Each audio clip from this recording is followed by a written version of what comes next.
Assalamualaikum warahmatullahi wabarakatuh. Salam sejahtera untuk seluruh sahabat satu Nusantara dimanapun Anda berada. Pernahkah Anda membayangkan bahwa seseorang yang kelak dipercaya membawa perubahan besar bagi sebuah bangsa justru menjalani pekerjaan yang sangat sederhana? Bukan seorang raja, bukan pula seorang pemimpin yang sejak kecil hidup dalam kemewahan. Dalam berbagai kisah rakyat, cerita lisan, dan penafsiran budaya Jawa, sosok yang sering disebut sebagai Satrio Piningit justru digambarkan dekat dengan kehidupan masyarakat biasa. Penting dipahami bahwa kisah-kisah ini merupakan bagian dari tradisi budaya dan kepercayaan masyarakat, bukan fakta sejarah yang dapat dibuktikan. Konon, ia pernah bekerja seperti kebanyakan rakyat, mulai bertani, berdagang kecil, menjadi pekerja harian, bahkan membantu pekerjaan yang dianggap remeh oleh sebagian orang. Mengapa demikian? Apakah semua itu hanya kebetulan?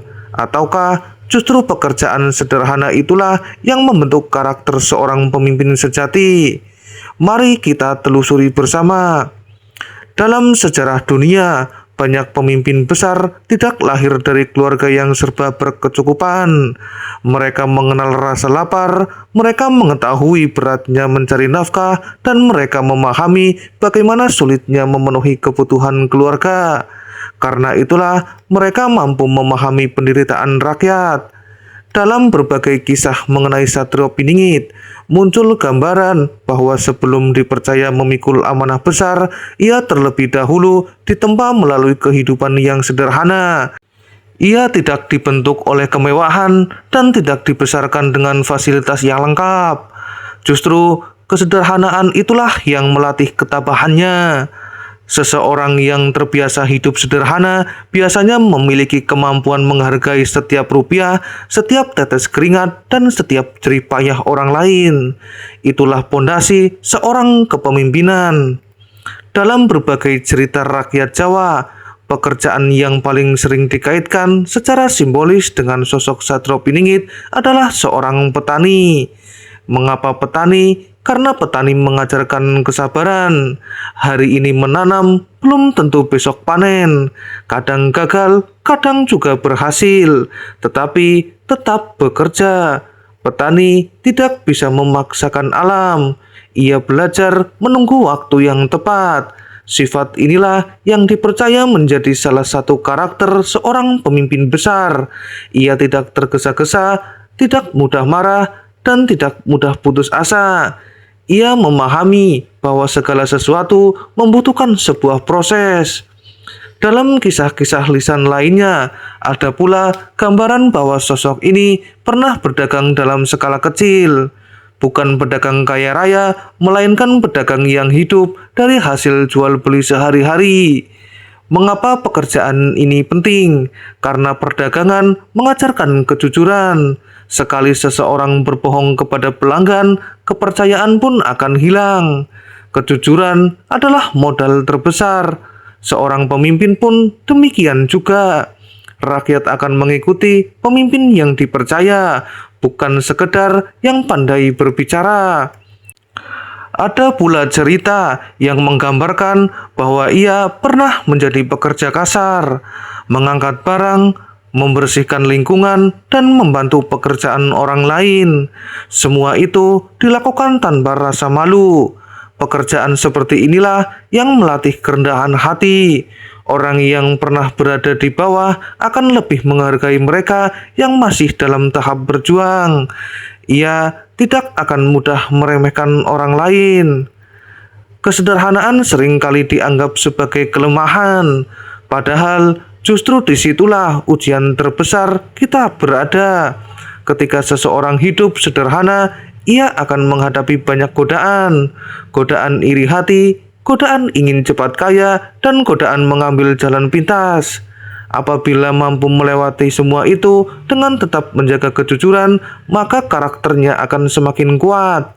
Dalam tradisi lisan, proses inilah yang sering dikaitkan dengan pembentukan Satrio Piningit. Salah satu pesan yang sering muncul dalam berbagai kisah adalah bahwa sosok yang dinanti tidak sibuk mengejar ketenaran. Ia sibuk bekerja, sibuk berkarya, dan sibuk membantu sesama tanpa banyak berbicara mengenai dirinya. Lalu muncul pertanyaan, mengapa banyak cerita yang menggambarkan ia hidup di tengah masyarakat? Karena pemimpin yang baik harus mengenal rakyatnya. Ia tahu harga kebutuhan pokok. Ia memahami sulitnya mencari pekerjaan. Ia mengerti beratnya membayar biaya pendidikan. Dan ia tidak hanya melihat laporan di atas meja, tetapi pernah merasakan langsung kehidupan masyarakat.